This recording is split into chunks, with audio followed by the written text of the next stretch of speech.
પરમ પૂજ્ય પ્રભુશ્રીના ઉપદેશામૃતમાં પાનું 259 એમાં કહ્યું કે આ જળ જેવા દેખાતા દેહમાં ચેતન જણાય. ચૈતન્ય ચમત્કાર જે સૃષ્ટિના લક્ષમાં નથી.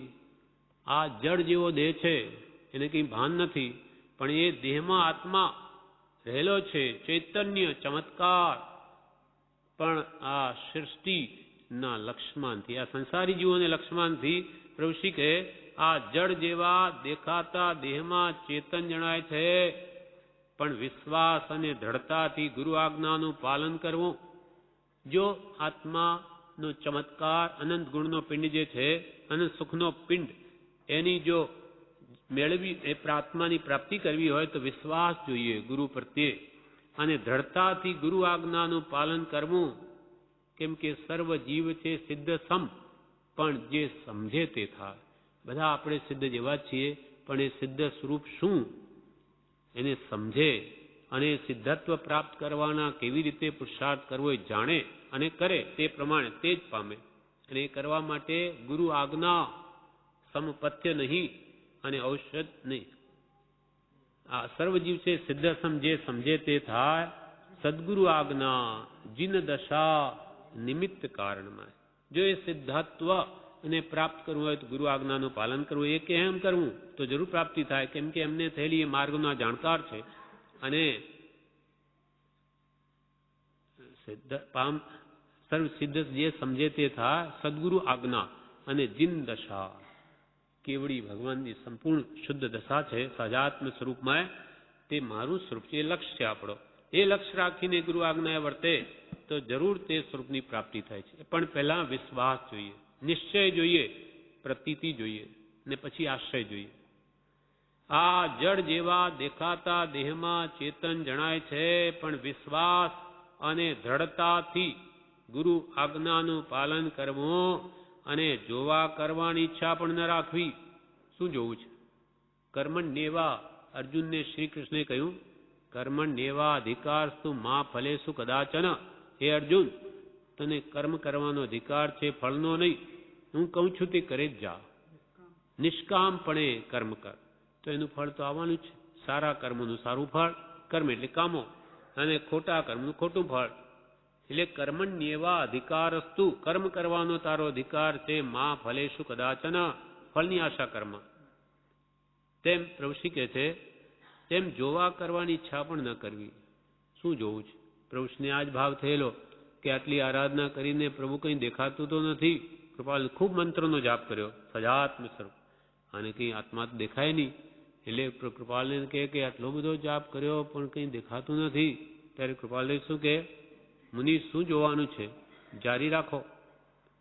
કેમ કે અરૂપી એવો આત્મા તે ચર્મ ચક્ષુથી દેખાય નહીં, ચામડાની આંખથી નહીં દેખાય, આત્મા અનુભવાય. તેમ જારી જે રાખશે શ્રદ્ધાથી એને જરૂર આત્માનો અનુભવ થશે. અને જોવા કરવાની ઈચ્છા પણ ન રાખવી. યોગમાં તો માત્ર શ્વાસ સૂક્ષ્મ થાય, યોગ ક્રિયાઓમાં, જ્યારે અહીંયા તો સાક્ષાત આત્માનો અનુભવ થાય. જ્ઞાનીએ આત્મા જાણ્યો છે તે જ મારે માન્ય છે, એવી શ્રદ્ધા જ કામ કાઢી નાખે છે. શ્રદ્ધા પણ એવી હશે કે અનંતા તીર્થંકરોએ કે કૃપાળદેવે જેવો આત્મા જાણ્યો, જોયો, અનુભવ્યો તેવો જ મારો આત્મા છે, એવી શ્રદ્ધા પણ કામ કાઢી નાખે. જ્ઞાનીએ આત્મા જાણ્યો છે તે જ મારે માન્ય છે, એવી શ્રદ્ધા જ કામ કાઢી નાખે છે. ત્યારે મુમુક્ષુ કહે, પ્રભુ અહીં બેઠા છે તેમનું તો કલ્યાણ થશે ને? અહીંયા જે બેઠા છે સભામાં એમનું કલ્યાણ તો થશે ને? ત્યારે પ્રભુશ્રી કહે, ગોશાળા જેવાને વિષમ ભાવ ધારીને આવેલાને જ્ઞાની પુરુષની પ્રતીતિ થતા મોક્ષ મળ્યો. પછી બધા તરફ આંગળી કરીને આ બિચારા જીવોએ શો દોષ કર્યો છે. પણ આવું જાણવું તે આત્મહિત નથી. અહંકાર આવી જાય કે ગોશાળો ભગવાનની સામે થયો, લેશિયા નાખી 2 મુનિઓને બાળી નાખ્યા સમસરણમાં. એવો જે વિરાધક એ પણ અંતે બુજ્યો, પશ્ચાતાપ કરીને પાછો ફરી ગયો અને કે મેં આવા પાપ કર્યા, હવે મને તો કે આ સાવસ્તી નગરીને આખો મને તો બાંધી દોરીથી ને આમ લબડાવે, લટકતો લટકતો કૂતરાની જેમ મને ફેરવજો. આમ એના શિષ્યોને કહી દીધું. શિષ્યોને થયું કે આવી રીતે કરીશું તો આપણા ધર્મ પછી આપણો ધર્મ ક્યાં રહ્યો? આપણે બધા કયા શું મોઢું બતાવીશું? પણ ગુરુની આજ્ઞા પાળવી એટલે સરસથી નગરી દોરી રૂમમાં અને મળદાને એમ ફેરવી દીધું, પતી ગયું. પણ બહાર બતાવ્યું નહીં. પણ એ છૂટી ગયો. ગુરુ એનો ગોશાળો છૂટી ગયો પશ્ચાતાપથી. એમ પ્રભુશ્રી કહે છે, ગોશાળા જેવાને વિષમ ભાવ ધારીને આવેલાને ભગવાન જ્યારે સમસણમાં આવતો હતો ત્યારે ભગવાનને બહાર જ્ઞાનથી બહાર નથી એટલે કહ્યું કોઈ બોલશો નહીં, મૌન રહેજો. એ ગમે તેમ ભગવાને બોલવા લાગ્યો. પણ એ બે મુનિઓથી સહન નહીં થયું કે મારા ગુરુને મારા ભગવાનને ગમે તેમ બોલે. એટલે એ બોલી ઉઠ્યા કે એને તેજો લેસ્યા નાખીને બાળી નાખ્યા. એવો વિષમ ભાવ ધારીને આવેલા અને જ્ઞાની પુરુષની પ્રતીતિ થતા શ્રદ્ધા થતા તેને પણ મોક્ષ મળ્યો. તો આ બધા આંગળી કરીને આ બિચારા જીવોએ શો દોષ કર્યો છે કે ગોશાળા જેવા તો કે ભગવાનથી વિરુદ્ધ નથી. આ બિચારા જીવોએ શો દોષ કર્યો છે? પણ આવું જાણવું તે આત્મહિત નથી. અહંકાર આવી જાય. પ્રભુશ્રી કહ્યું બીજા કોઈ એક ભવે કોઈ બે ભવે મોક્ષે જનાર છે પણ પ્રભુ કહેવાય નહીં.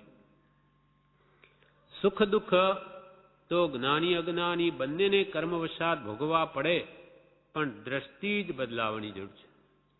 સુખ કે દુઃખ એ તો જ્ઞાની કે અજ્ઞાની જે સુખ દુઃખ રહિત ન કોઈ, પણ જ્ઞાની વેદે ધૈર્યથી જ્યારે અજ્ઞાની વેદે રોય, અજ્ઞાની રડતા ભોગવે, જ્ઞાની સમતા ભાવે ભોગવે. સુખ દુઃખથી કોઈ રહેત નથી. ભગવાન મહાવીર તીર્થંકરોને પણ કેવા દુઃખો ભોગવવા પડ્યા છે, તો આપણા જેવા પામરને ભોગવવા પડે એમાં શું નવાઈ? સુખ દુઃખ તો જ્ઞાની અજ્ઞાની બંનેને કર્મ વશાત ભોગવવા પડે, પણ દ્રષ્ટિ જ બદલાવવાની જરૂર છે. સર્વ સવણું કરી લેવું, દ્રષ્ટિ બદલાવવી કે આ મારા જ કર્મનો ઉદય છે, કોઈ મને દુઃખ આપતું નથી, મારા જ કરેલા પૂર્વના પાપના ફળ છે. એમ દ્રષ્ટિ બદલાવવાની જરૂર છે. સર્વ સવણું કરી લેવું, જે થાય તે યોગ્ય જ માનવામાં આવે. આપ સ્વભાવ મારે અબધો સદા મગન મેં રહેના. આપ સ્વભાવ મારે અબધો સદા મગન મેં રહેના. કોઈ નહીં તેરા कोई नहीं मेरा, क्या करे मेरा मेरा. तेरा है सो तेरी पासे, तेरा है सो तेरी पासे. अवर सबे अनेरा. आप स्वभाव मारे अबधो सदा मगन में रहना. प्रभु श्री के आप સ્વભાવમાં રહો, સદા મગ્ન રહો. તારું આ જગતમાં કોઈ નથી, તું કોઈનો નથી, તારું કોઈ નથી. કોઈ નહીં તેરા, કોઈ નહીં મેરા, ક્યા કરે મેરા મેરા. અને તેરા હે સો તેરી પાસે. તારો એક આત્મા પ્રભુ શ્રી કે એ તું જ છો, એને કોઈ મારી છેદી બેદી શકે નહીં. તેરા હે સો તેરી પાસે. ઓર અવર સબે અનેરા. આત્મા સિવાય બધું જુદું, તારું કંઈ છે જ નહીં. જન એટલે બીજાને કારણે શું કામ તું ચિંતિત આત્માને ક્લેશિત પરિણામમાં લાવે. આપ સ્વભાવ મારે અબધો સદા. અબધુ એટલે આત્મા. સદા મગન મેં રહેના. નિર્દોષ આનંદ, નિર્દોષ સુખ, નિર્દોષ આનંદ લ્યો. ગમે ત્યાંથી ભલે કે જેથી દિવ્ય શક્તિમાં એવો આત્મા આ કર્મરૂપી જંજીરથી બહાર નીકળે. આપ સ્વભાવ મારે અબધો સદા મગન મેં રહેના. શાંતિપૂર્વક નિશ્ચિંતપણે સહજાત્મ સ્વરૂપ પરમ ગુરુના જાપમાં કાળ વ્યતીત કરવો, તેથી નિર્જરા થાય. પ્રભુ કે શાંતિપૂર્વક નિશ્ચિંતપણે કોઈ પ્રકારની ચિંતા કર્યા વગર સહજ આત્મ સ્વરૂપ પરમ ગુરુના જાપમાં કાળ વ્યતીત કરવો. આમાં સમય કાઢવો. સમય સમય જીવ કર્મ બાંધે. ચિંતા કરે તો અશુભ વેદનીય કર્મનો બંધ થાય. માટે આત્માને શુદ્ધના લક્ષ્ય શુભ ભાવમાં લઈ જવો અને સહજાત્મ સ્વરૂપ ના જાપમાં કાળ વ્યતીત કરવો. બ્રહ્મચારીજી તો એમ કહ્યું કે ટપાળી જેમ એક એક પોસ્ટકાર્ડ છાપ માર્યા વગર જવા નહીં દે, તે આ મનુષ્ય ભાવની અમૂલ્ય કિંમતી ક્ષણો, પ્રત્યેક ક્ષણો એક એક છાપ મારીને કાઢવી. કઈ છાપ? સહજાત્મ સ્વરૂપ પરમ ગુરુ. જવા દો ક્ષણ. સહજાત્મ સ્વરૂપ પરમ ગુરુ. આમ પ્રતિ ક્ષણે પ્રતિ સમયે આનું ધ્યાન કરવાથી અશુભ કર્મનો બંધ થાય નહીં. શુભ બંધાય પણ શુદ્ધનો લક્ષ્ય હોવાથી એ આગળ પડને મોક્ષ અપાવે. પુણ્ય બંધાય એ પુણ્ય જ્ઞાનીનો ભેટો કરાવે. શરીર સારું આરાધના કરી શકે એવી બધી યોગ્યવાય પુણ્યથી મળે છે. એને સત્પુરુષનો યોગ થયે ફરી આગળ ચાલે પૂર્ણાવતિ થઈ જશે. માટે શાંતિપૂર્વક નિશ્ચિંતપણે સહજાત્મ સ્વરૂપ પરમ ગુરુના જાપમાં કાળ વ્યતીત કરવો. તેથી નિર્જરા થાય, કર્મોની નિર્જરા થાય. તારીખ 7/9/1922 પર્યુષણ પર્વના દિવસે પ્રભુશ્રી બોલ્યા, ત્યાગ ત્યાગ ને ત્યાગ, ત્યાગ ત્યાગ ને ત્યાગ. એક વાર તો બંદૂકનો ધડાકો થાય તેટલા જોશમાં પ્રભુશ્રી બોલ્યા કે ત્યાગ ત્યાગ ને ત્યાગ. ત્યાગ કરવો જ પડશે. મોડે કે વહેલે ગમે ત્યારે માઇક સુખની વાંછા છોડ્યા વિના છૂટકો થવો નથી. તો જ્યારથી એ વાક્યનું શ્રવણ કર્યું ત્યારથી જ તે ક્રમનો અભ્યાસ કરવો યોગ્ય જ છે. જ્ઞાની પુરુષો કે આ સંસારનો મોહ રાગદ્વેષ અજ્ઞાન છોડ્યા વગર તો કોઈ મોક્ષે ગયા નથી. જતા નથી જશે નહીં તો મોડે કે વહેલે છોડવું તો પડશે જ. તો મોહ હમણાં જ છોડી દે તો વળી જન્મમાં ઓછા થાય નહીં તો અનંતા થશે. હવે સ્વસ્વરૂપને ઓળખી લે. અંતર ત્યાગ જોઈએ સાચો. બાહ્ય ત્યાગ અંતર ત્યાગ યુક્ત હોય તો જ સાચો છે. નહીં તો કહ્યું છે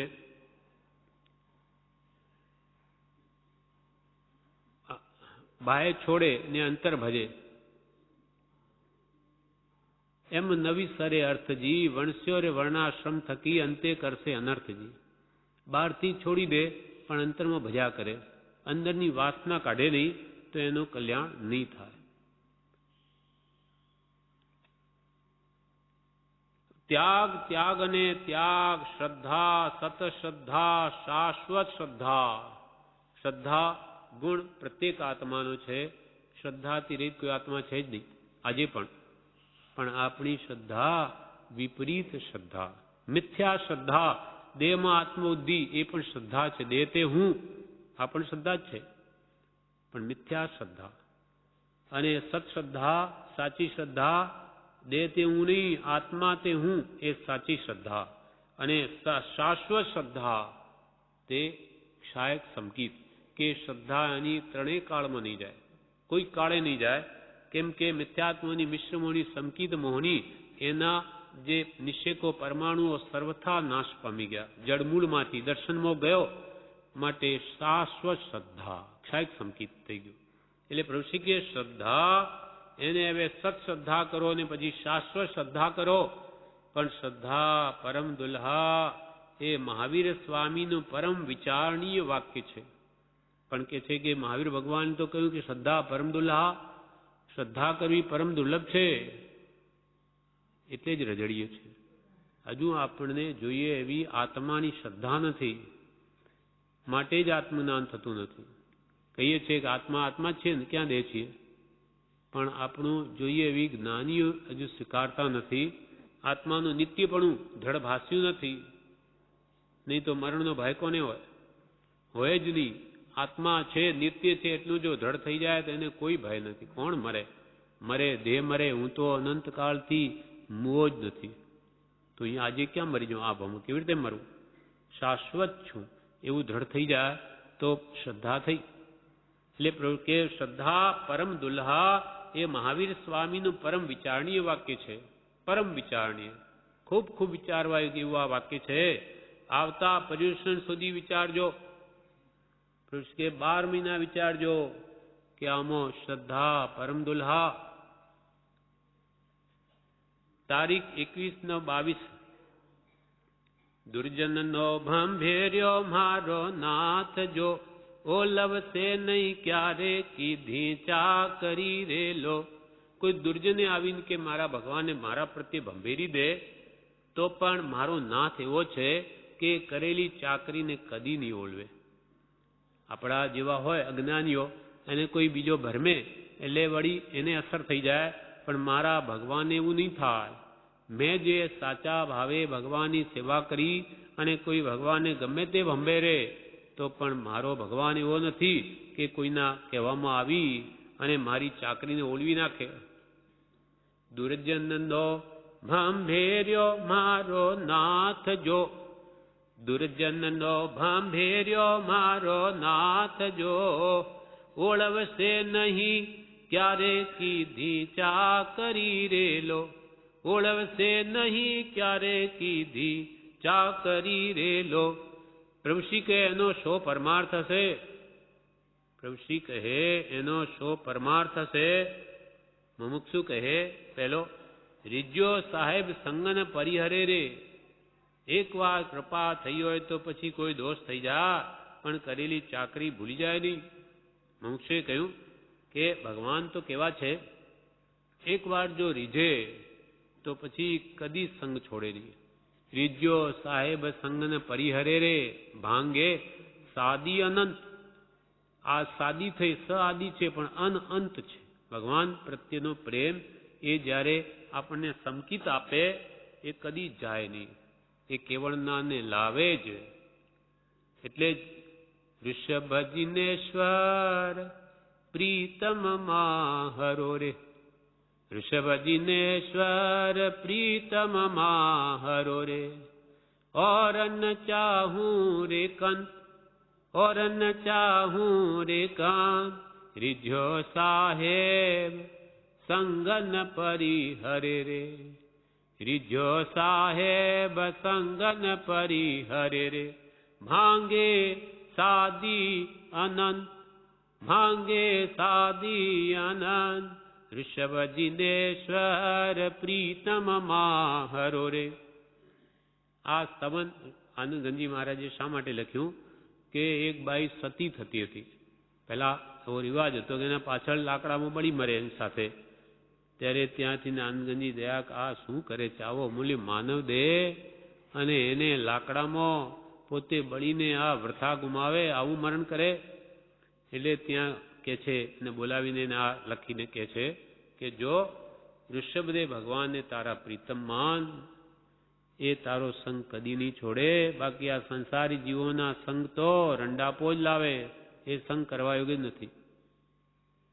ऋषभ जिनेश्वर प्रीतम महारो एम राख. ऋषभ जिनेश्वर प्रीतम महारो रे, और न चाहूं रे कंत. એ સિવાય મારે બીજો કંત નહીં જોઈએ. કેમ? તો કે આ રીજ્યો સાહેબ સંગ ન પરિહરે. આ સાહેબ એકવાર રીજ્યાઓ પછી મારો કોઈ કાળે સંગ નહીં છોડે. એટલે મારો સંગ છોડે એનું મરણ થાય નહીં, ભગવાન શુદ્ધ આત્માનું. એટલે મારે કદી રંડાપો આવે નહીં. રીજ્યો સાહેબ સંગ ન પરિહરે રે. ભાંગે કયો ભાંગાની અવાજ છે? તો કે ભાંગે સાદી અનંતના ભાંગામાં. એકવાર ભગવાન સાથે પ્રેમ થયો, આદિ થઈ, એનો કોઈ કાળે અંત છે જ નહીં. ઠેઠ અનંત કાળ સુધી શુદ્ધ આત્મા સાથે જ રહે. એને પછી એટલે મીરાબાઈએ પણ એ જ કહ્યું કે સંસારીનું સુખ કાચું, પરણી રંડાવે પાછું. સંસારીનું સુખ કાચું, પરણી રંડાવે પાછું. એને ઘેર સિદ્ધ જઈએ રે પ્રભુજી મારા. એવું એવાની ઘરે શું જવું કે જે એકવાર લગ્ન કરીને ઘરે લઈ જાય અને પછી પોતે મરી જાય અને મને રંડાપો આપે? એવાને ઘેર જવું જ નહીં. એટલે આવાનો સંગ કરવો કે ત્રિકાળમાં જેનો સંગ છૂટે જ નહીં. એટલે અહીંયા પ્રભુશ્રી કહ્યું કે એનો પરમાર્થ શું? તો મોક્ષ કે રીજ્યો સાહેબ આ તો કેવો સાહેબ છે, એકવાર રીજ્યો તો સંગ ન પરિહરે. ભાંગે સાદી અનંત, અનંત ના ભાંગે, અનંત કાળમાં પણ એ સંગ નહીં છોડે. એકવાર કૃપા થઈ તો પછી કોઈ દોષ થઈ જાય પણ કરેલી ચાકરી ભૂલી જાય નહીં. એવા જ્ઞાની પુરુષ છે. સત્પુરુષનો શુદ્ધ, સત્પુરુષ એટલે શુદ્ધ આત્મા, કૃપા એટલે કૃપાળુ દેવ એટલે શુદ્ધ આત્મા. એનો સંગ એકવાર જો આપણે કરીએ ખરા ભાવથી, શુદ્ધ આત્માનું શરણ લઈએ, એની ભક્તિમાં તન્મય રહીએ, તો કોઈ કાળે આપણને આ મોહ રાજા કે સંસાર મૂંઝવી શકે નહીં. સાચી ભક્તિ સત્પુરુષ પ્રત્યે થવી જોઈએ. તો કાળે કરીને એ ભક્તિ આપણને મુક્તિ આપી દે, સર્વ દુઃખોથી મુક્ત કરી દે, પછી આ સંસારના દુઃખો એને કોઈ કાળે આવે જ નહીં.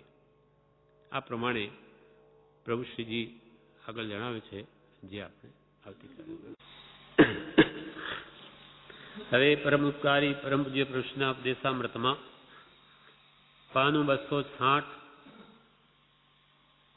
અને ઉપદેશ સંગ્રહ બીજો. પ્રભુશ્રી કહે, પહેલા ભાઈએ એમ કહ્યું કે જો સાહેબ સંગ ન પરિહરે, કે ભગવાન જો એકવાર પણ આપણા પર રીઝે, એની કૃપા જો થાય તો એ કોઈ દિવસ ફરે નહીં, છોડે નહીં. તો પ્રભુશ્રી કે ભાઈનું કહેવું બરાબર છે, તમે કહેશો? બીજા મુમુક્ષુને કહ્યું કે એ બાબત તમે કહેશો? ત્યારે બીજા મુમુક્ષુ કહે, સત્પુરુષ કરેલી સેવા વિસરતા નથી અને કોઈનું કહ્યું સાંભળતા નથી. સત્પુરુષની જેને સેવા કરી હોય એ કોઈ દિવસ ભૂલે નહીં અને કોઈનું કહ્યું સાંભળતા પણ નથી. એ જ્ઞાની પુરુષોની તો અલ્પ પણ સેવા કરી હોય તો એનો બદલો એવો આપી દે કે એને મોક્ષ પહોંચાડી દે, જો એનું માને તો. જેમ કે ભગવાન મહાવીર સ્વામીનો જીવ પહેલા સંકિત પામ્યો ત્યારે એ નયસારના ભાવમાં હતો. ત્યાં જંગલમાં જ્ઞાની પુરુષ મળ્યા, ભૂલા પડી ગયા રસ્તો. એટલે નયસાર કે હું તમને બતાવું, માર્ગ બતાવું, રસ્તે રાજમાર્ગ પર લઈ જાઉં. ત્યારે ભૂલા પડેલા જંગલમાં એ મહાત્માને ત્યાં રાજમાર્ગ પર લઈ ગયા, સડક પર. એટલે હવે કે આપ પધારો, હવે આ સીધો રસ્તો છે. તેનો બદલો એ ગુરુદેવે કેવો વાળ્યો કે ભાઈ તે મને આ માર્ગ બતાવ્યો, હું તને મોક્ષ માર્ગ બતાવું છું, મુક્તિનો માર્ગ બતાવું, કે તું સર્વ દુઃખથી સર્વકાળ માટે છૂટી જઈશ. અને એ વાત ત્યાં સમજાવે છે. તેથી એને સંકિત થઈ જાય, વિતરાગ દર્શન પર શ્રદ્ધા થઈ જાય, એ ત્યાં બીજ રોપાઈ જાય છે સંકિતનું. એમ એ મહાત્માઓને તો અલ્પ કરેલા ઉપકારથી એ મોક્ષનું બીજ રોપી દે.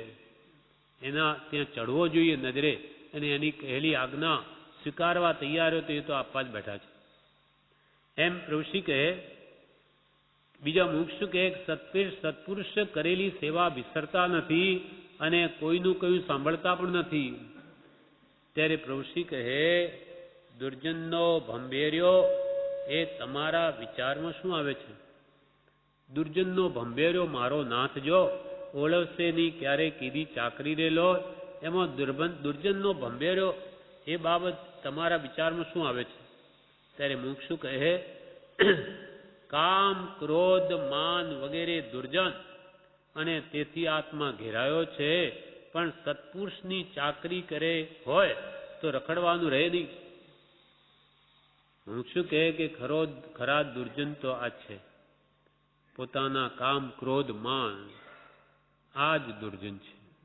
હા, કસાય ભાવો એ જ એને રજડાવે છે. ખરા વેરિયા, બહારના વેરી તો આપણને શું કરે? બહુ તો મારી નાખે, આ એક જ ભાવ જાય. પણ આ ક્રોધ માન માયા લોભ કામાની ભાવો તો અનંત જન્મ મરણ કરાવે છે. અનંત એવા કર્મોનું બંધન કરી દે ભાવથી કે એને અનંત જન્મ મરણ કરવા પડે. એટલે ખરા વેરી તો આ છે. એટલે કે ખરા દુર્જન તો કામ ભાવ, ક્રોધ ભાવ, માન ભાવ, માયા કે લોભ, આ દુર્જન તેથી આત્મા ઘેરાયો છે, અનાદિથી આથી સપડાયેલો છે. એ કર્મો આ શત્રુઓની વચ્ચે. પણ સત્પુરુષની ચાકરી કરી હોય તો રખડવાનું રહે નહીં. પણ કોઈ સત્પુરુષની સેવા કરી હોય, અર્થાત ખરી ચાકરી કોને કહી? એની આજ્ઞા ઉપાસ્ય. એ કહે એમ કર્યું હોય તો આ દુર્જનો ઉભા રહે નહીં. કેમ કે સત્પુરુષનો બોધ, એની આજ્ઞા, એમાં કાંઈ કામ ક્રોધ માન માયાલોભ આવે જ નહીં, છે જ નહીં એમાં. એથી રહિત તે પુરુષો કોઈ એવી આજ્ઞા કરે નહીં જેથી આ વિકારો વધે, બધા જ નાશ પામે. એટલે પણ સત્પુરુષની ચાકરી કરી હોય તો રખડવાનું રહે નહીં, એમ મુમુક્ષે કહ્યું. ત્યારે પ્રભુશ્રી કહે, બધાનું કહેવું કંઈ ખોટું નથી, બધાનું કહેવું કાંઈ ખોટું નથી. પોતપોતાના જે આશ્રય ઈચ્છા પ્રમાણે જે વ્યાખ્યા કરી તે બધી સાચી છે. બધાનું કહેવું ખોટું નથી, સર્વ નય સાચા છે. જે નય પ્રમાણે તમે વાત કરીએ સાચા છે. આપણે તો સવણું લેવું છે, પછી શું? પ્રભુ કે આપણે તો સવણું લેવું, કંઈ પણ વાત હોય આત્માર્થ પોષક સવણું લેવું, પછી શું? પછી પ્રભુ કહે આ કાયા એ જ દુર્જન છે. આ કાયા એ જ દુર્જન છે.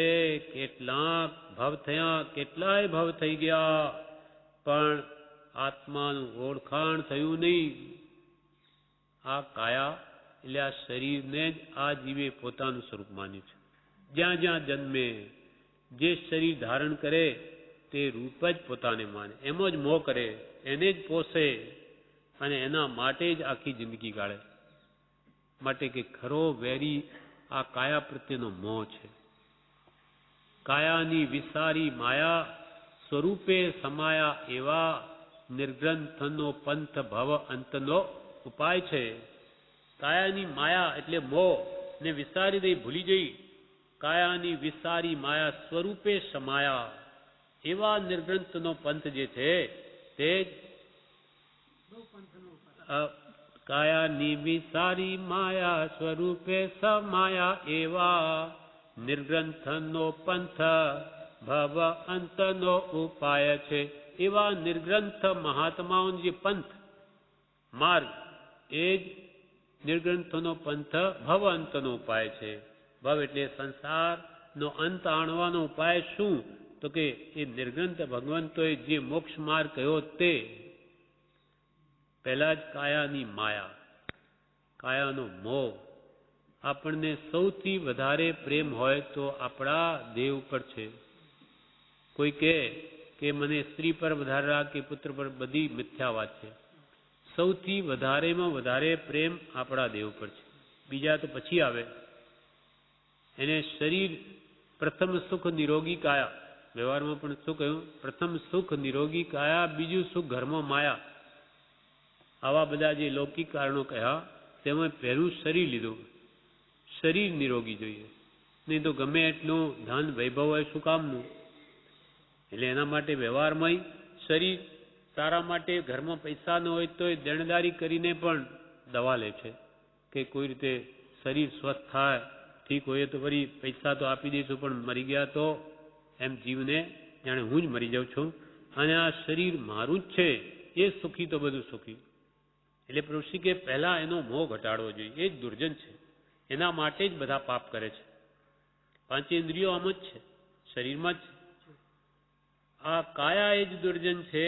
કેટલાય ભવ થઈ ગયા, પણ આ કાયાને લીધે આત્માનું ઓળખાણ થયું નહીં. આના મોહમાં જ પડી ગયો. એટલે એના અંદર રહેલો આત્મા અનંત શક્તિનો ધણી, એની ઓળખાણ જ નહીં થઈ. પણ આત્માનું ઓળખાણ થયું નહીં. કેટલાય ભાવ થઈ ગયા. દેહના ધર્મ તો જ્ઞાનીની, દેહના ધર્મ તો જ્ઞાની અને અજ્ઞાની બંનેને હોય છે, પણ અંતરની ચર્યાથી જ જ્ઞાની ઓળખાય છે. દેહના ધર્મ, દેહનું જે કર્તવ્ય છે એને ખવડાવવું કે એને બધી જ એની ક્રિયા છે દેહની, એ તો જ્ઞાની નહીં હોય. પણ એને આપણે અંતર શું છે કે આપણને આ દેહમાં મોહ માયા છે, જ્યારે એમને નથી. એટલો જ અંતર છે. દેહના ધર્મ તો જ્ઞાની ને અજ્ઞાની બંનેને હોય છે, પણ અંતરની ચર્યાથી, અંતરના નિર્મોહપણાથી જ્ઞાની ઓળખાય છે. બાકી બહારથી કશો ફેર ન હોય. જેમ કૃપાલદેવે બે ઠકાણે બે વ્યક્તિને એમ કીધું કે જ્ઞાનીને શિંગડા હોતા નથી. એવું કોઈ જુદું કોઈ ચિહ્ન હોય નહીં કે બ્રહ્મ રંધ્ર ફૂટે નહીં કપાળમાં કે તેજ મારતું આ જ્ઞાની. એ પણ માણસ જેવા, ભગવાન મહાવીર માણસ જેવા માણસ જ હતા. ફેર અંતરંગ ભાવનો છે, વાસના ક્ષયનો છે. એમની વાસના એટલે ઈચ્છા, આસક્તિ એ નાશ પામી ગયેલી છે. ને આપણી ભલે ને ત્યાગી થઈને બેઠો હોય તોય અંદરમાં ઈચ્છાઓ પડેલી છે. આ જ ફરક છે અંતરનો. પ્રભુશ્રી કહે દેહના ધર્મ તો જ્ઞાની અને અજ્ઞાની બંનેને હોય છે, પણ અંતરની ચર્યાથી જ જ્ઞાની ઓળખાય છે. બાકી બહારથી કશો ફેર ન હોય.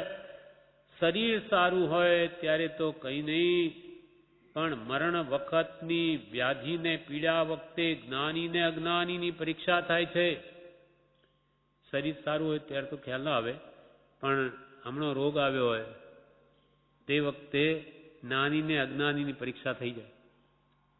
જ્ઞાની વેદે ધૈર્યથી, જ્યારે અજ્ઞાની વેદે રોય તે વખતે એને આસક્તિ વિશેષ હોય તો વધારે દુઃખ થાય કે અરે કંઈ દવાઈ કરતા નથી, મારી સંભાળે નથી લેતા.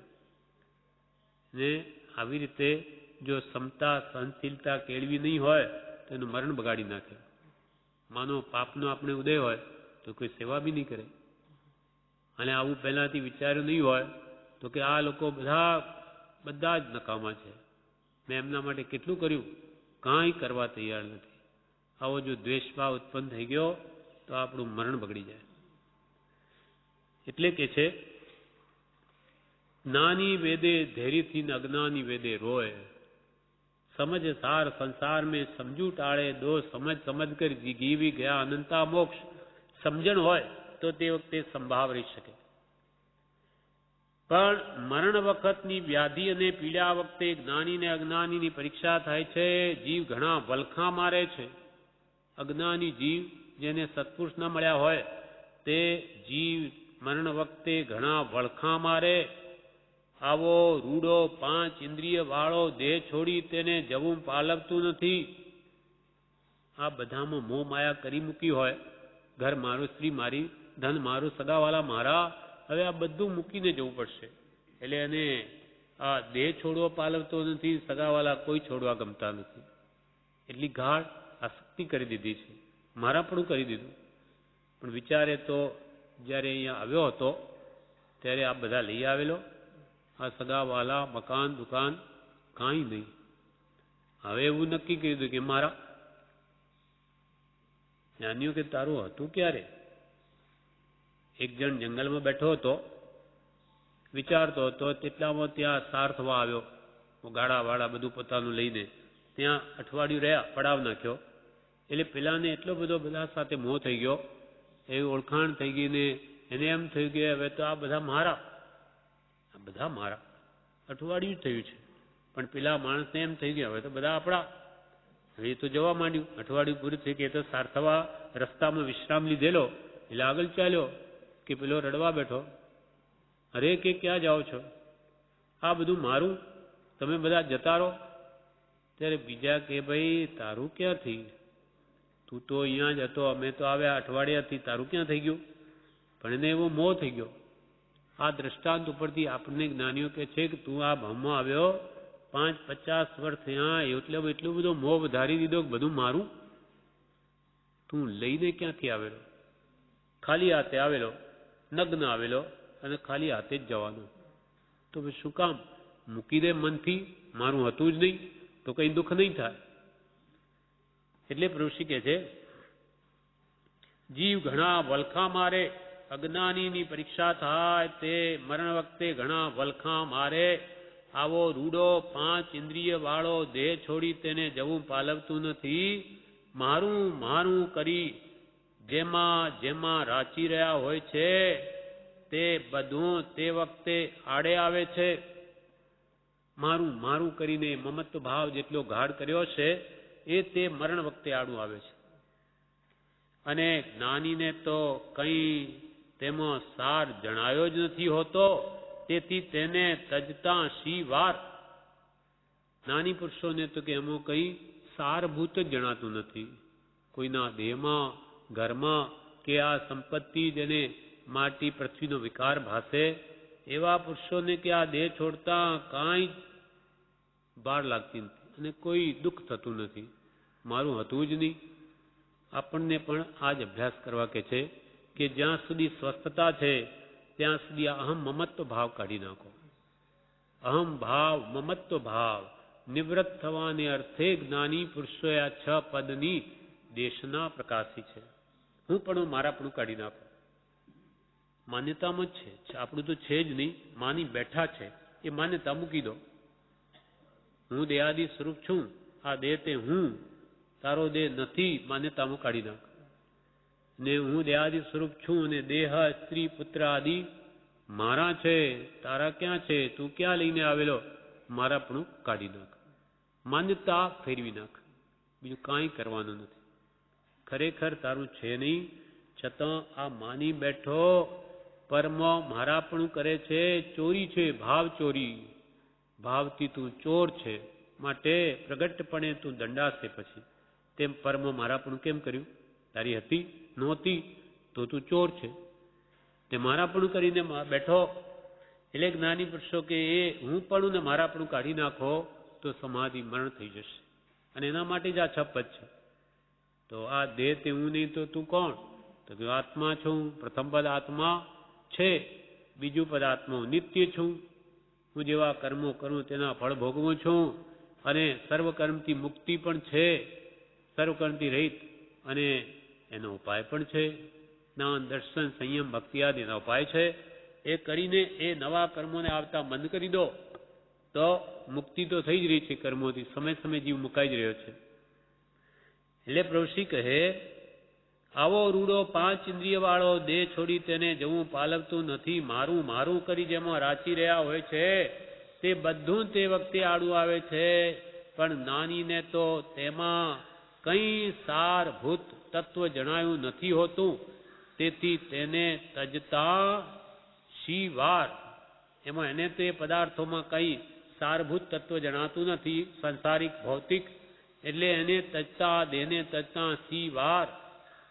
કૃપાળુ દેવને સૂકો રોગ હતો તે તો બધા સમજો છો.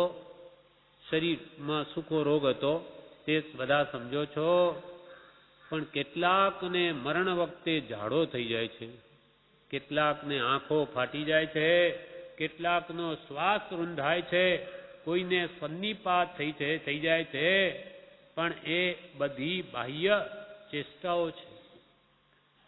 કોઈને મરણ વખતે ઝાડો થઈ જાય અને કોઈની આંખો ફાટી જાય, કોઈનો શ્વાસ રૂંધાય, કોઈને ગાંડપણ આવી જાય, એ બધી કર્મના કારણે બાહ્ય ચેષ્ટાઓ છે. શ્વાસ ચાલે ત્યારે કેમ થાય છે તેમને અનુભવ છે. પ્રભુ કે જ્યારે શ્વાસ ચાલે ત્યારે કેવું દુઃખ થાય એનો અમને અનુભવ છે. તે વખતે તો બીજું કંઈ સૂઝે જ નહીં. પણ જ્ઞાનીને ત્યાં ક્ષમતા હોય છે. એ વખતે બીજું ભલે ન સૂઝે તો પણ જ્ઞાની પુરુષને અંતરમાં સંભાવ હોય છે. આપણી જેમ હાય હોય નથી હોતી, શાંતિ હોય છે અંતરમાં. પણ જ્ઞાનીને ત્યાં ક્ષમતા હોય છે. કૃપાળુ દેવે તેમના ભાઈને કહ્યું, મનસુખ માત પિતાની સેવા કરજે, હવે હું સમાધિ લઉં છું. પેલા હું જીવન કલામાં એમ છે કે મનસુખ માની સંભાળ રાખજે, હું મારા આત્મ સ્વરૂપમાં લીન થઉં છું. માની સંભાળ રાખજે અને હું મારા સ્વરૂપમાં હવે તન્મય થઉં છું. વ્યવહાર જ્ઞાન પણ આપણને નથી, માટે કૃપાળદેવે બતાવી દીધું કે મા બાપની સેવા કરજો. એટલે પોતે પણ અંત વખતે કહે છે માની સંભાળ રાખજે, કેમ કે હું તો હવે મારા આત્મ સ્વરૂપમાં લીન થઉં છું. આવી રીતે 5 કલાક સમાધિ રહી. આ ચિત્ર પર દેખાય છે એ જ રીતે સૂતા સૂતા 5 કલાક એક ધારું સમાધિ રહી. પછી ધીમે ધીમે શ્વાસ પૂરા થયા. આવા મરણ પ્રસંગે પહેલેથી ક્ષમતા સાચવી હોય તે જ તે વખતે સ્થિર રહી શકે છે. કૃપાલની કેટલી સ્થિરતા, હું મારા આત્મ સ્વરૂપમાં લીન થાઉં છું, આ પ્રમાણે કરજો, માની સંભાળ રાખજો. આવા મરણ પ્રસંગે પહેલેથી ક્ષમતા સાચવી હોય તે જ તે વખતે સ્થિર રહી શકે. આવી ભાવનાઓ પહેલેથી દેહ મારું સ્વરૂપ નથી, આ બધું પર છે, એવો ભાવ દ્રઢ કર્યો હોય તો જે મરણ વખતે આવી સ્થિરતા રહે, નહીં તો નહીં રહે. આવા મરણ પ્રસંગે પહેલેથી ક્ષમતા સાચવી હોય તે જ તે વખતે સ્થિર રહી શકે. જરા પણ માયા રાખી હોય તો તેની અસર કેવી થાય? થોડોક પણ માયા મોહ ક્યાંય રાખ્યો હોય તો ત્યાં જીવ ખેંચાયા વગર નહીં રહે. એટલે આ દ્રષ્ટાંત આપ્યું. આપણે વાંચેલું ફરી આપ્યા છીએ. એક મહારાજ કથા કરતા, તે સાંભળી બધા દિંગ થઈ જતા. સત્ય સંબંધી બોલવાનું આવે તો અસત્યની ધૂળ કાઢી નાખે. બ્રહ્મચર્ય સંબંધી બોલે તો 2 ધડક ગરજી ઉઠે. અહિંસામાં પણ એવી સૂક્ષ્મતા અને દયાભાવ દર્શાવી શકે. બધા વ્યાખ્યાન થઈ રહ્યા પછી કહે, ધન્ય મહારાજ, આજે તો ખૂબ કરી. એટલે જે વિષય આવે તેમાં ધડકીને બોલી ઉઠે. બ્રહ્મચર્ય સંબંધી હોય તોય બોલે, બે ધડક ગરજી ઉઠે. અહિંસામાં પણ સૂક્ષ્મ દયાનું સ્વરૂપ બતાવે. અને વ્યાખ્યાન પછી લોકો પણ કહે, ધન્ય મહારાજ, આજે તો આપે ખૂબ કરી. પણ પરિગ્રહ સંબંધી બોલતા મોડા પડી જાય. પરિગ્રહની વાત આવે ત્યારે ઢીલા પડી જાય. તે ઉપરથી એક શિષ્યે વિચાર્યું કે આમ કેમ થાય છે? શું કઈ એમની પાસે પરિગ્રહ હશે? આમ મંદ કેમ પડી જાય છે? એટલે એ જ્યારે ઝાડે ફરવા ગયા કે ત્યારે એમની ગંડલીઓ ખીતી ઉપરથી અંદારી તપાસીને જોયું, કંઈ મળ્યું નહીં. પછી ઓશિકા તપાસ્યા. ઓશિકામાં એક સોના મહોર ચીંથરે બાંધેલી સંતાડેલી દીઠી. તેથી તેને ખાતરી થઈ ગઈ કે આ જ વસ્તુ તેમને પરિગ્રહ સંબંધી બોલવા નથી દેતી. આ જ એક મહોર સોનામહોર પોતે રાખેલી છે પાસે, એટલે એ ધડુકીને બોલી શકતા નથી, મન પાછું પડી જાય છે. એટલે મહોર એટલે જે બોલતા, તેથી તેને કાઢી લીધી. કાઢીને લઈ ગયો શિષ્ય. ઓશિકું બાંધીને મૂકી દીધું અને જતો રહ્યો. પછી મહારાજ આવીને બેઠા તો ઓશિકું કોઈએ ખોલીને બાંધ્યું હોય તેમ જણાયું. પોતાનું જે મૂકેલું એમાં આગુ પાછું જોયું. અને વૃત્તિ ત્યાં રહે કે આ તો બરોબર છે કે નહીં. બહાર જઈને આવ્યો, સોનામહોર છે અંદર, પણ એમાં ફેરફાર જણાયો. એટલે પછી તેને છોડી જોયું તો અંદર સોનામહોર દીઠી નહીં ગઈ. પણ જ્ઞાની એટલે સમજી ગયા કે ઠીક થયું, ભલા ગઈ, ને તો ત્યાં ને ત્યાં જીવ રહેતો. એક સોના બહુ હોય તો મન ખેંચે એવું નથી, અલ્પ પરિગ્રહ પણ એમ જ ખેંચે છે. જ્ઞાની પર શ્રદ્ધા, ઠીક થયું, સવળું લીધું, કે નહીં તો મારી વૃત્તિ ત્યાંની ત્યાં રહેતી. ત્યારે આવું ત્યાં દ્રષ્ટિ પડે કે પેલું બરોબર છે કે નહીં. ક્યાં જીવ ભૂલાઈ જાય છે, ભૂલવી નાખે છે વૃત્તિઓ. લયું સ્વરૂપ અને વૃત્તિનું ગ્રહ્યું વ્રત અભિમાન, ગ્રહીની પરમાર્થને લેવા લૌકિકમાં. આપણી જ વૃત્તિઓ આપણે છેતરી જાય, ખબર ન પડે કે આમાં શું એમ કરીને શિથિલતા સેવે જ જાય અને એક દિવસે વ્રતને પણ ભાંગી નાખે. એમ ત્યાં ને ત્યાં જીવ રહેતો તો બલા ગઈ. એમ નાની હતા એટલે સમજી ગયા અને હવે લપ મટી. હવે આ લપ ગઈ. જેમ આ હોય ત્યારે ભય હોય. એકવાર બે શિષ્ય હતા, ગુરુ શિષ્ય. એટલે એવી જ રીતે સોનાની પાઠ મળી, ઘણું સોનું હાથમાં આવી ગયું. એટલે પેલો શિષ્ય પાછળ પેલું સોના મહોર લઈને ચાલે. વધારે ક્યાંથી મળી ગઈ કોથળી, એટલે મોહ થઈ ગયો કે કામ લાગશે. ગુરુ આગળ ચાલે અને ક્યાં બી કોઈ ભાઈ જેવું આવે તો બોલે પહેલા આગળથી, દૂરથી, ભય હે, ભય હે. કોઈ આવે છે માણસ, સંભાળજે. આમ વારંવાર આ કયા કરે ત્યારે શિષ્યને થાય કે આ જ્યારે ત્યારે ભય હે, ભય હે, ભય હે. અરે આ સંન્યાસીને વળી શાનો ભય? આ પોટલું હાથમાં લીધું એટલે એને વચ્ચે કૂવો આવ્યો એટલે એને એ કોથળી મોહરની કૂવામાં નાખી દીધી. પેલા ગુરુને ખબર નથી એટલે આગળ જતા વળી કોઈ માણસને આવતા જોયા એટલે ગુરુ બોલ્યા કે ભય હે. ત્યારે શિષ્ય બોલ્યો कि भय को कुएं में डाल दिया, भय को कुएं में डाल दिया, अब आप चिंता करो मां, उसको डाल दिया कुएं में, अब निश्चिंत रहो आप. नहीं तो આપણે આ વળી ભય ક્યાં ઉભો કર્યો? એમ ત્યાં વૃત્તિએ મુનિની રહેતી હતી પણ સમજી ગયા કે લપમટી. અને બીજે દિવસે પરિગ્રહ ઉપર બોલતા જરા પણ આંચકો આવ્યો નહીં અને બધાને બહુ આનંદ થયો. પછી બધા તો જતા રહ્યા પણ પેલો મોહરવાળો શિષ્ય બેસી રહ્યો અને ગુરુને કહ્યું કે મહારાજ આજે તો આપે પરિગ્રહ ઉપર હદ કરી. એટલે મહારાજ સમજી ગયા અને હસીને કહ્યું કે તારા જ કામ લાગે છે, આ કામ તારા જ લાગે છે. પણ તે બહુ સારું કર્યું, સારું કર્યું. મારી વૃત્તિ ત્યાં મોહને લઈને રહેતી હતી, પણ સારું કર્યું એ કાઢી નાખી. એમ આ તો કોઈક આવા પુણ્ય ઉદય કે માથે ગુરુ હોય તો આપણને ચેતાવી દે, નહીં તો આમાં કંઈ કઈ વૃત્તિઓ છેતરી જાય. એટલે હંમેશા ગુરુ આજ્ઞામાં રહેવું, તો કોઈ દિવસ પડવાનો વખત નહીં આવે. તારીખ 22/9/22 તારીખ 9મો મહિનો અને 1922 સંવત. પ્રભુશ્રી કહે, ગુરુદીવો ગુરુદેવતા ગુરુ રવિ શશી કિરણ હજાર, જે ગુરુવાણી વેગળા રડબડિયા સંસાર. ગુરુ દીવો, ગુરુ તો દીવા જેવા છે, અંધકારમાં દીપક સમાન છે. આપણે અજ્ઞાન રૂપી અંધકારમાં રજડીએ છીએ અનાદિકાલથી, એ અજ્ઞાનને જ્ઞાન બનાવી દે. જ્ઞાન દીપક થતા અંધકાર ક્યાં ઉભો રહે? કે જ્ઞાન રૂપી દીવો આવતા અંધકાર ક્યાં ઉભો રહે? જેના વડે જોઈ શકાય તે દેવતા ગુરુ દીવો અને ગુરુ દેવતા જેવા છે. દેવતા એટલે અગ્નિ. અગ્નિ શું કરે? બધી વસ્તુઓને તદરૂપ બનાવી દે, પોતાના સમાન.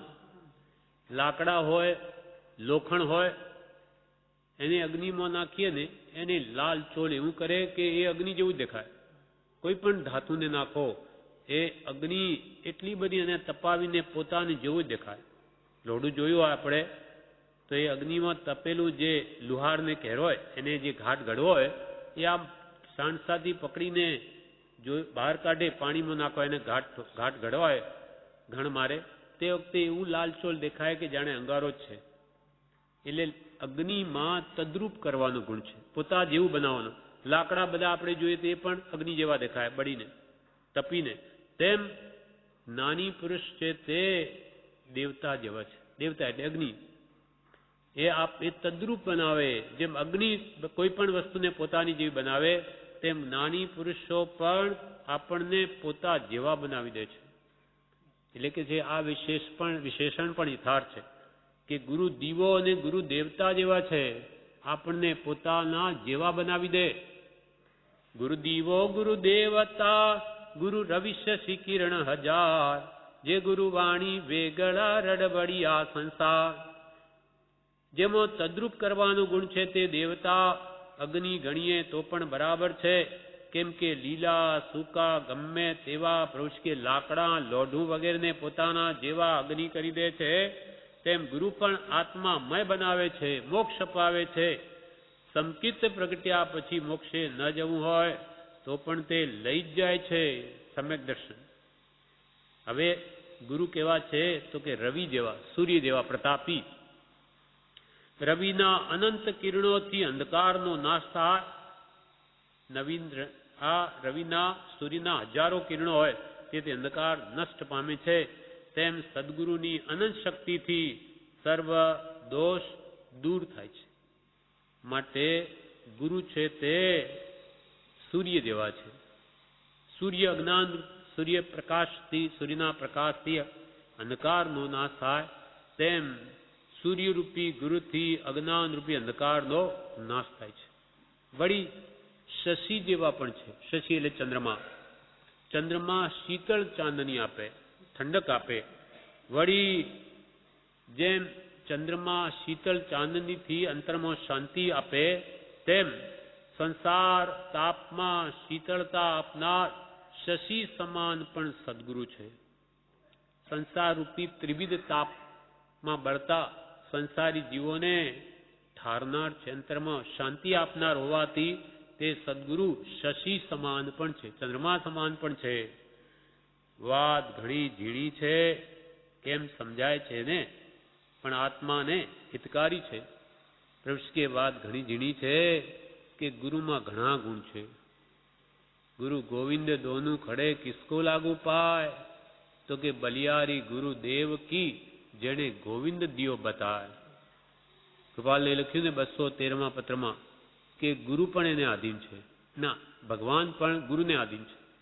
એની પ્રાપ્તિ વગર, સદગુરુની પ્રાપ્તિ વગર ભગવાનની પ્રાપ્તિ થતી નથી. તો પણ એને એનો કોઈ અહંકાર નથી ગુરુને. એમ પ્રભુ કે વાત ઘણી ઝીણી છે કે ગુરુમાં તો બધું આવી ગયું.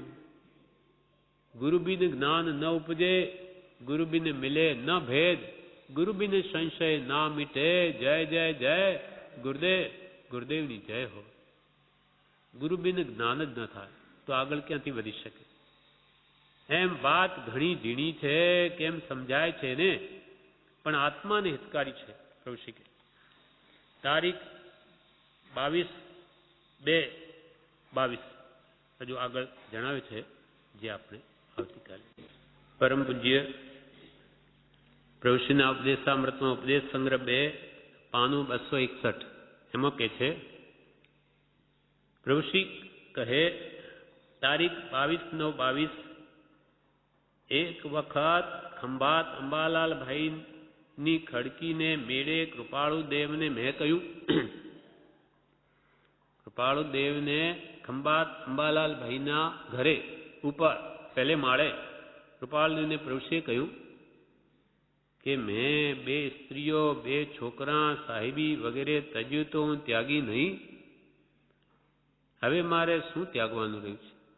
બધું ત્યાગી દીધું, ઘર ત્યાગ્યું, જે કંઈ 50,000ની કંઈ મૂડી હતી એમની તે જમાનામાં પ્રભુશ્રીનો, તે જ એણે છોડી દીધું અને 2 સ્ત્રીઓ મૂકી દીધી, 2 છોકરા મૂકી દીધા, બધું સાહેબી તજી તો હું ત્યાગી નહીં। એ સંબંધની કંઈ વાત ચાલી હશે તો મેં તો બધું છોડી દીધું, હું ત્યાગી નહીં। હવે મારે શું ત્યાગવાનું રહ્યું છે? તમે કહો ત્યાગો ત્યાગો, શું ત્યાગવાનું? મેં તો બધું ત્યાગી દીધું, હવે મારે શું ત્યાગવાનું રહ્યું છે? પછી કૃપાળુ દેવે તો મને લેવા માંડ્યો। મુનિ 2 છોકરા છોડી કેટલા બધા શ્રાવકો અને સંઘાડામાં જીવ પરોવ્યો છે। એ કે મેં 2 છોડ્યું કે 2 ઘર છોડ્યું કે સ્ત્રી છોડી કે પુત્ર છોડ્યો, પણ કૃપાળુ દેવ તો કે છે કે તમે આ છોડીને કેટલા બધા શ્રાવકોને સંઘાડામાં જીવ પરોવ્યો છે। કેટલા બધા એક ઘર છોડીને શ્રાવકોના ઘર ગળે નાખ્યા છે। એમને તો દર 2 દિવસે કે વધારેમાં વધારે 1 મહિના પછી તો સ્થાન બદલવું પડે, એટલે બીજા ગામમાં જાય। એટલે હવે કયા ગામમાં આપણે સ્થિરતા કરવી? તો કે અહીંયા આપણા 5 ઘર છે, અહીંયા આપણા 10 ઘર છે, અહીંયા આપણે આટલા માને, એટલે આ આપણા, આ શ્રાવકોના ઘર આપણા, જ્યાં જાય ત્યાં મારું કોણ? એ મમતા ભાવ તો અંદર પડ્યો, એટલે જ્યાં જાય ત્યાં શહેરોમાં નવી એની તો માન્યતા। શ્રાવકને તો એક જ ઘર હોય કે આ મારું ઘર, બીજા બધા મારા નથી। એને તો જ્યાં જાય ત્યાં મારા, એ પણ એક નહીં, ક્યાંય 5 ક્યાં 50। તો કેટલી બધી, એ કેટલો મોહ વધી ગયો। કૃપાલદેવે કહ્યું કે આ બધું ઘર છોડીને કેટલા બધા શ્રાવકોને સંઘાડામાં જીવ પરોવ્યો છે। આખો સંઘાડો મારો। પોતાની સ્ત્રી છોડી બીજી કેટલી બધી બાઈઓ પર નજર રાખો છો? કોણ કે આવું? સાધુઓને કોણ કે? અને મોટા આચાર્યની ભૂમિકા જેવા હોય એને તો બીજો કહે જ કોણ? કોની હિંમત છે? આવા કૃપાલદેવ જેવા જ કહી શકે કે તમે એક પોતાની સ્ત્રી છોડીને બીજી કેટલી બધી બાઈઓ પર નજર રાખો છો। એમાં તમે શું ત્યાગ્યું? એમાં તમે શું ત્યાગ્યું? એક ગયું ને બીજું આવ્યું। આ તો બિલાડું કાઢતા ઊંટ પેસી ગયો। ઘરમાં બિલાડું કાઢ્યું કે ઊંટ આવી ગયો? બિલાડું તો નાનું હતું, આટલો મોટો ઊંટ તેમ। અને ઉપરથી વળી કે મેં તો ત્યાગ્યું, ઉપરનો પાછળનો અભિમાન। ગ્રસ્ત તો અભિમાન કરે નહીં, કેમ કે એને તો ત્યાગ્યું નથી। એટલે કેટલી વૃત્તિઓ પોતાને છેતરી જાય છે। ત્યારે કૃપાલે કે તમે એક સ્ત્રી છોડીને કેટલી બાઈઓ પર નજર રાખો છો? એમાં તમે શું ત્યાગ્યું? એક ગયું ને બીજું આવ્યું। એક મોહ, આ ગયો ને બીજો 17 પ્રકારનો મોહ વધારી દીધો। એમાં તમે શું ત્યાગ્યું? એક ગયું ને બીજું આવ્યું। ત્યાં તો મને થયું હાય હાય, આવું ભાન થયું।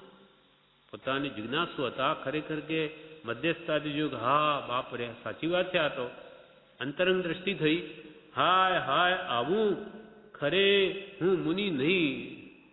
કૃપાલને કહ્યું કે ખરેખર હું મુનિ નહીં, ખરેખર હું મુનિ નહીં।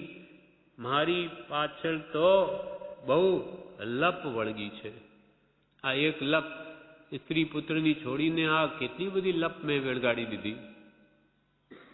મારી પાછળ તો બહુ લપ વળગી છે. ત્યારે કૃપાલદેવે કહ્યું, હવે તમે મુનિ. હવે તમે મુનિ. પોતાના દોષ ધ્યાનમાં આવ્યા કે હું ખરેખર મુનિ નહીં, હું તો દોષ અનંતનું ભાજન છું, કરુણાર. એવો ભાવ જ્યારે ઉપજે છે ત્યારે જ તો પેલા દોષો નિવર્તે. નહીં તો મારામાં તો દોષ જ નથી, તો ક્યાં શું કાઢે? એટલે અટકી જાય છે, એની આરાધના એ આગળ વધી ન શકે. એટલે જે પોતાના હંમેશા દોષ જોયા કરે એને જ કંઈ ખ્યાલમાં આવે તે શુદ્ધિ પણ કરે. એટલે આપણને આ હે પ્રભુ આપ્યું વિષદ્વા કે આ દોષો જુએ તો કોઈ દિવસ એને ખ્યાલમાં આવે કે મારામાં આટલું બધા દોષો ભરેલા છે. કેમ કે પોતાના દોષો જીવને દેખાતા જ નથી. ત્યારે કૃપાળદેવે કહ્યું, હવે તમે મુનિ. મનમાંથી મેં છોડ્યું છે, મેં ત્યાગ્યું છે એવો અહંકાર નીકળી ગયો, ત્યાં તમે મુનિ. કૃપાલે કહ્યું, તમારા મનમાંથી કે મેં છોડ્યું છે ને મેં ત્યાગ્યું છે ને એવો જે અહંકાર નીકળી ગયો, ત્યારે હવે તમે મુનિ. અને આ બધા દોષો ધ્યાનમાં આવ્યા તો હવે તમે કંઈ કાઢશો એ તરફ. બાકી મારામાં તો કોઈ છે જ નહીં, મેં તો બધું ત્યાગી દીધું છે. પણ આ એક ત્યાગીને બીજું આવ્યું કેટલું બધું, એનું ભાન જ નથી. આવી રીતે જીવો છેતરાય છે. બાય વેશ ગ્રહણ કરી લે, માની બેસે કે હવે તો આપણે જ્ઞાન દર્શનને આ વળી ચારિત્ર્ય આવી ગયું. હવે જ્ઞાન પણ શાસ્ત્ર જ્ઞાનને જ્ઞાન માની લે, અને દેવગુરુ ધર્મની શ્રદ્ધાને શ્રદ્ધા માની લે, અને વેશને ચારિત્ર માની લે. આવું જગતમાં ચાલી રહ્યું છે. એટલે ક્યાંથી કલ્યાણ થાય? મૂળ જ્ઞાન શું, દર્શન શું, ચારિત્ર શું, એ કૃપાળદેવે મૂળ માર્ગમાં આપણને સમજાવ્યું. આનું નામ જ્ઞાન, આનું નામ દર્શન, આનું નામ ચારિત્ર. એવું જે સાચું મૂળ સ્વરૂપ છે, મૂળ માર્ગ ભગવાન મહાવીરનો, એ રત્નત્રયનો ભાવ સમજા અને એ ત્રણેયની એકતા થાય ત્યાં જ મોક્ષ છે. પણ એ જીવે બીજું વિપરીત માની બેઠા. એટલે કે છે ને મૂળ માર્ગ શા માટે ક્યાંથી લખ્યો? તો કે ખંભાતમાં કોઈએ 1 મહિનાનો ઉપવાસ કરેલા, તો આણંદથી આ બધા એમને વાંધવા જાય, ટોળાના ટોળા. તો કે માંસ ખમણ કર્યો છે મહારાજે. એટલે એ સાધુને વાંધવા જાય. એટલે કૃપાલદેવે આ લખ્યું કે આ તો બધો કૂળ માર્ગ છે, કૂળ માર્ગ. મૂળ માર્ગ તો આ છે. તમે એ સાધુને મહાત્મા માનો છો, પણ મહાત્માના લક્ષણી નથી. બાય તપ એથી શું થઈ ગયું? આ તો કૂળ માર્ગ કે બાહ્ય વેશ જુએ, બાહ્ય તપસ્યા કરે તો એ જ્ઞાની, એ મહાત્મા. પણ મૂળ આત્મજ્ઞાન છે કે નહીં એ કોણ જુએ છે? આત્મજ્ઞાન ત્યાં મુનિપણું તે સાચા ગુરુ હોય, બાકી કુલગુરુ કલ્પના આત્માથી નહીં જોય. એટલે આ મૂળ માર્ગ લખવો પડ્યો કે ભાઈ જ્ઞાન એનું નામ કે જેને આત્માનો અનુભવ હોય, અને દર્શન એનું નામ કે એની આત્માની દ્રઢ શ્રદ્ધા હોય, અનુભવ લક્ષ્ય પ્રતીત હોય, અને આત્મામાં રમણતા હોય, આ સ્થિરતા હોય. આ ચઠ્ઠે ગુણસ્થાન કે રેલા મુનિ કેવા હોય? સ્વરૂપમાં રમણતા કરનારા હોય. પણ સ્વરૂપ જ ને જાણ્યું તો રમણતા શું કરે? એટલે ત્યાં લખ્યું કે આ મૂળ માર્ગ આ છે, આ તો કૂળ માર્ગ છે. એમ કરીને મૂળ માર્ગ લખીને આપ્યો. હવે આગળ કે છે તારીખ 31/5/23 માનવ દેહ દુર્લભ છે. માનવ દેહ દુર્લભ છે, તેમાં સત્પુરુષનો યોગ બહુ દુર્લભ છે. અને તે પ્રાપ્ત થઈ પણ આયુષ્યની જોગવાઈ મળવી એ પણ દુર્લભ છે. મનુષ્ય ભાવ તો દષ્ટાંતે દેવ દુર્લભ છે જ, પણ એમાંય પાછો સત્પુરુષનો યોગ તો બહુ જ દુર્લભ છે.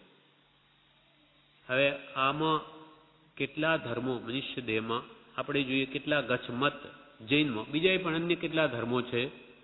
પ્રત્યેક જીવ કોઈને કોઈ ધર્મની માન્યતા વાળો હોય, પણ સત ધર્મ ભગવાન મહાવીરનો વીતરાગ માર્ગ, રાગદેશથી રહિત હું એ જ સાચો ધર્મ છે.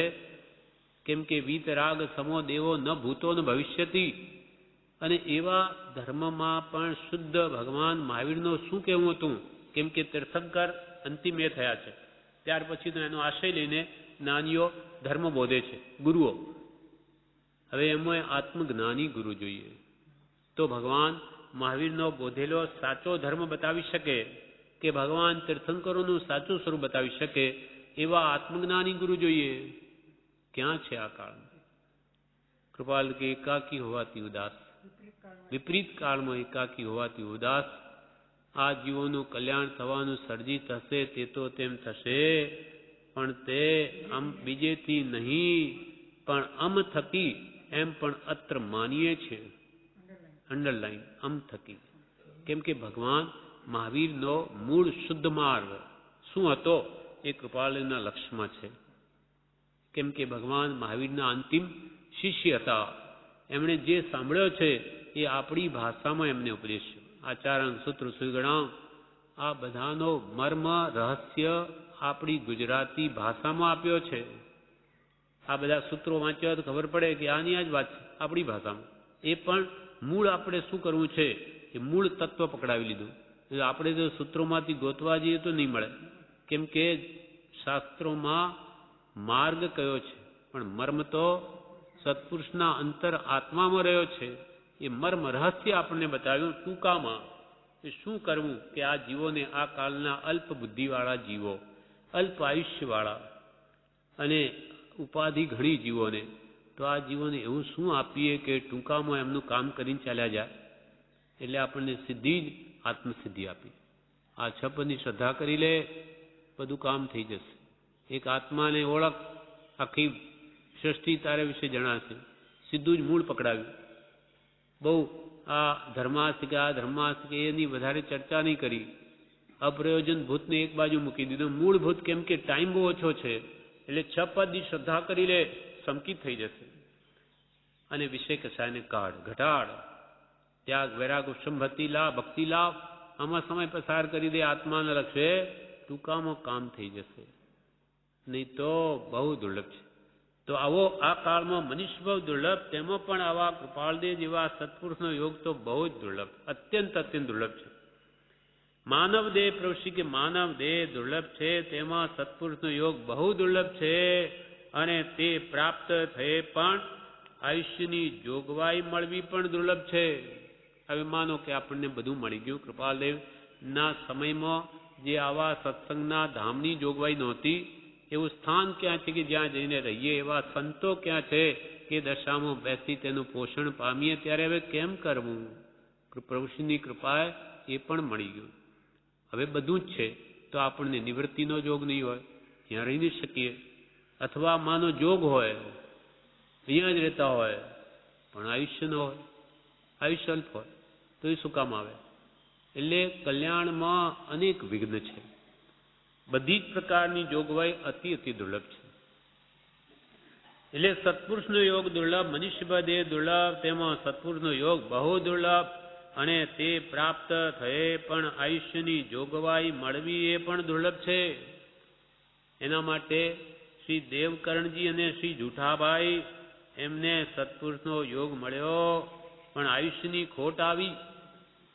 દેવકરણજી નાની ઉંમરમાં ગુજરી ગયા. જુઠાભાઈ તો 23 વર્ષ માત્ર. એટલા વર્ષમાં તો દેહ પણ છૂટી ગયો.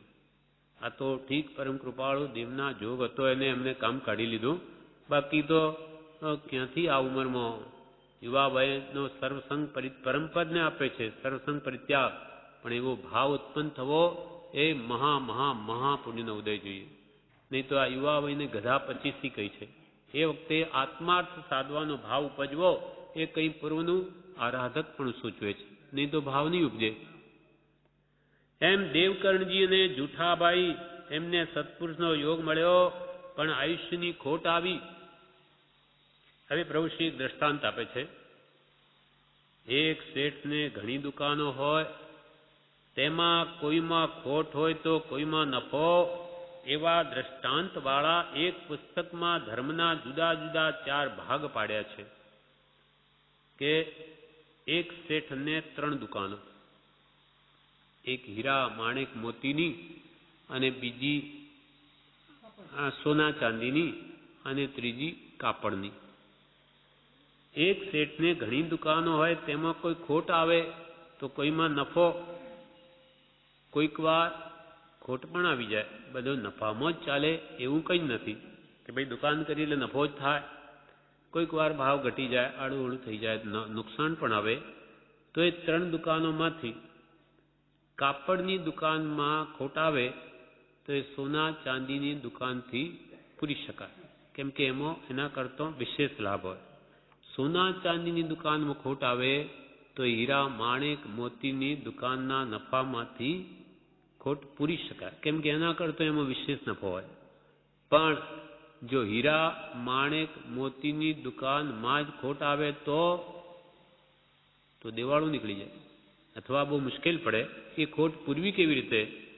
તેમ મન વચન કાયાના યોગ છે 3. કાયાથી કોઈ દોષ થઈ જાય તો આપણે મોઢેથી એને માફી માગી કે માફ કરજો, ભૂલ થઈ ગઈ, આમ કરીને દોષને કમાવી શકાય. અને વચનથી કોઈ બોલવામાં આડું થઈ જાય તો વળી મનનો પશ્ચાતાપ કરીને કે ભાઈ મારી ભૂલ થઈ ગઈ, બહુ આ કરવું જ નહીં જોઈતું તો આવી રીતે મેં કહી દીધું, એને પણ પશ્ચાતાપ વડે નિવારી શકાય છે. પણ મનમાં જ ખોટા ભાવો કર્યા કરતો હોય તો એ કેવી રીતે દૂર કરે? મન છે તે હીરા માણેક મોતીની દુકાન સમાન છે, વચનનો યોગ છે તે સોના ચાંદીની દુકાન સમાન છે, અને કાયાની પ્રવૃત્તિ તે કાપડની દુકાન સમાન છે. એટલે સૌથી વિશેષ સંભાળ મનની લેવી. શુભાશુભ પરિણામની ધારા ઉપર બંધ મોક્ષની વ્યવસ્થા છે, શારીરિક ચેષ્ટા પ્રમાણે તે નથી. મનમાં શું ચાલી રહ્યું છે તેના પ્રમાણે બંધ કે મોક્ષ, એની વ્યવસ્થા મનના ભાવો પર છે. મન તેને લઈને આ બધું અને તેનો નિર્ણય. મન એવ મનુષ્યાણામ કારણ બંધ મોક્ષયો. આ બંધ અને મોક્ષનું કારણ તો મન છે. મન ચંગા તો કઠોતી મેં ગંગા. આ બધા આપણે સત્સંગ કે ભક્તિના નિમિત્તો શા માટે છે? મનને સારા ભાવમાં રાખવા માટે, સારા ભાવ લાવવા માટે. કેમ કે મનની હંમેશા ગતિ નીચી છે. પાણીનો ઢાળ નીચે હોય તે મન હંમેશા વિષય કશાયમાં જ પ્રવૃત્તિ છે અનાદિથી, એટલે ખરાબ વિચારો જ કર્યા કરે. એટલે એને સારા બાજુ ઢાળવું છે, એટલે સારા વિચારોની ટ્રેનિંગ ત્યાં મળે. જેમ પાણીને ઉપર ટાંકામાં ચડાવવું હોય તો પંપ લગાડવો પડે, મોટર. તેમ અહીંયા મનને સારા વિચારો લગાવવાના આ બધા સ્કૂલ છે, નિશાળ છે, અને પ્રયત્ન એવો અહીંયા કરાવે કે ધીમે ધીમે એવું ટેવાઈ જાય કે તે વિચારો કરતો મૂકી દે. માટે એને હંમેશા પ્રવૃત્તિ જોઈએ. આ જીવ પ્રવૃત્તિ વગર નથી રહી શકતો. એટલે કહ્યું કે પ્રભુશ્રી કહે કે આ નવરું બેઠું નખોદ વાળે, આ મન નવરું બેઠું નખોદ વાળે, એને હંમેશા કામ જોઈએ. જો સારું કામ નહીં આપીએ તો ખોટા વિચાર કરે. એટલે હંમેશા સ્વાધ્યાયમાં ભક્તિમાં આટલો બધો 10 કલાકનો યોજના શા માટે કરી? નહીં તો આ બીજા વિચાર કરશે, બીજા કામો કરશે, મન વચન કાયાને એવું બીજામાં પ્રવર્તાવશે, નવા કર્મ બાંધશે. એટલે એને શુભ ભાવ શુદ્ધના લક્ષ્ય આમાં રાખ્યો કે એને નવીન બંધ જે કંઈ થશે તે શુભ થશે. પણ શુદ્ધના લક્ષ્ય થવાથી પુણ્યાનુબંધી પુણ્યનો બંધ થશે, એ આગળ પર જ્ઞાનીનો ભેટો કરાવશે અને શીઘ્ર મુક્તિનું કારણ બનીશે. એટલે આ નિમિત્તો બધા ગોઠવ્યા. એટલે કહ્યું એક શેઠને ઘણી દુકાનો હોય, તેમાં કોઈમાં ખોટ હોય તો કોઈમાં નફો, એવા દ્રષ્ટાંત વાળા એક પુસ્તકમાં ધર્મના જુદા જુદા 4 ભેદ પાડ્યા છે. દાનશીલ, તપ, ભાવ, ધર્મના 4 પ્રકાર. અને પછી તેના 10 ભાગ પાડ્યા છે. ઉત્તમ, ક્ષમા, આર્દવ, માર્જવ, સત્ય, શૌચ, તપ, ત્યાગ, અકિંચન અને બ્રહ્મચર્ય. એવા ધર્મના 10 ભાગ પણ પાડ્યા છે. 10 લક્ષણ રૂપ ધર્મ. તે અમે પહેલા વાંચેલું. ઋષિએ તે અમે પહેલા વાંચેલું અને દરેકમાં ક્યાં ક્યાં ખોટ આવે તે વિચારેલું. આ બધા દાનશીલ તપ ભાવમાં હમણાં ક્યાં અમારી ખોટ આવી રહી છે પુરુષાર્થમાં? કે ક્ષમા, માર્દવ એટલે સરળતા, અને માર્દવ એટલે વિનય, આર્જવ એટલે સરળતા. આ બધા કશાયનો વિપરીત જીતવાના ગુણો છે. એ બધા મારામાં વિનય ક્યાં આવ્યો, કે સરળતા આવી કે નહીં, સંતોષ ભાવ આવ્યો કે નહીં, કે તપ આવ્યું કે ઈચ્છા નિરોધ તપઃ, એ બધા ગુણો છે કે નહીં, એમ કે અમે પહેલાં બહુ વિચારેલું આવું. ઋષિ કહે એમ તે પુસ્તકમાં ધર્મના જુદા જુદા 4 ભાગ પાડ્યા છે, પછી તેના 10 ભાગ પાડ્યા છે. ધર્મની અનેક પ્રકારે વ્યાખ્યાઓ ભગવંતોએ કરી છે. દાન, શીલ, તપ, ભાવ એક વ્યાખ્યા. બીજી વ્યાખ્યા ધર્મની અહિંસા, પરમો ધર્મ, આ બીજી વ્યાખ્યા. ત્રીજી વ્યાખ્યા દુર્ગતિમાં પડતા આત્માને ધરી રાખનાર તે ધર્મ. ચોથી વ્યાખ્યા રત્નત્રય રૂપ ધર્મ, સમ્યક દર્શન, જ્ઞાન, ચારિત્ર એ જ ધર્મનું સ્વરૂપ છે. પાંચમી વ્યાખ્યા 10 લક્ષણ રૂપ ધર્મ, ઉત્તમ, ક્ષમા, આર્દવ, માર્દેવ, સત્ય, શૌચ, તપ, ત્યાગ, આકીંચન, બ્રહ્મચર્ય. આ 10 લક્ષણ રૂપ ધર્મની આરાધના દિગંબરોમાં પરિસરમાં કાયમ કરવામાં આવે. એમને આજે 10 દિવસનો આ પર્વ 10 લક્ષણી પર્વ એમની એ જ પરિસણ છે. શ્વેતાંબરમાં જ્યારે પાંચમ અને આપણે સંવત્સરી હોય ત્યાંથી એમની શરૂઆત, એટલે પૂર્ણિમા સુધી 10 લક્ષણ પર્વ ચાલે. કેમ કે આત્માના મૂળભૂત ગુણો છે. આ ગુણો નહીં આવશે ત્યાં સુધી આત્મા કદી મુક્તિને સમ્યક દર્શને પણ નહીં પામે. એટલે પ્રભુશ્રી કે આ બધું અમે પહેલાં વાંચેલું અને દરેકમાં ક્યાં ક્યાં ખોટ આવે છે તે વિચારેલો. બધી દુકાનોની ખોટ ભાગે તેવી એક દુકાન પરમ કૃપાળની કૃપા થવાથી સમજાઈ.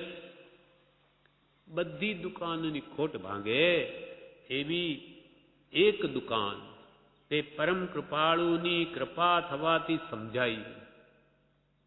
એ કઈ દુકાન? તો કે મન શુદ્ધિ, આત્મશુદ્ધિ. મારું મન જે છે એ કોઈ રીતે એના ભાવ બગડવા નહીં જોઈએ. એમ લાગે છે કે કેમ કે મોક્ષ કયો? નિજ શુદ્ધતા. નિજ એટલે આત્માની શુદ્ધતા. આત્મા એટલે ભાવ મન.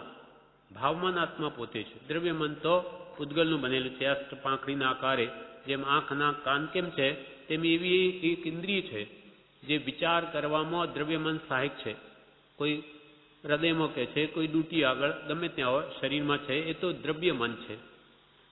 પણ ભાવ મન તો આત્મા પોતે જ છે. એ એના ભાવોને નહીં સુધારે તો એનું કોઈ દિવસે કલ્યાણ નહીં થાય. અને કૃપાળુ દેવે એ જ ભાર મૂક્યો છે, ભાવ શુદ્ધિ. બ્રહ્મચારીજીએ બધા એક ભાગમાં કહ્યું કે ચોકી ક્યાં રાખવાની છે? ભાવ ઉપર. કે પોતાના ભાવ ક્યાં જાય છે, પોતાની વૃત્તિ ક્યાં ભટકે છે, મન ક્યાં જાય છે? જ્યાં મન જાય છે ત્યાં પોતે છે. શેઠ બેઠા સામાયિકમાં અને બહારથી કોઈ પૂછવા આવ્યું શેઠ ક્યાં છે, તો વહુએ શું કહ્યું?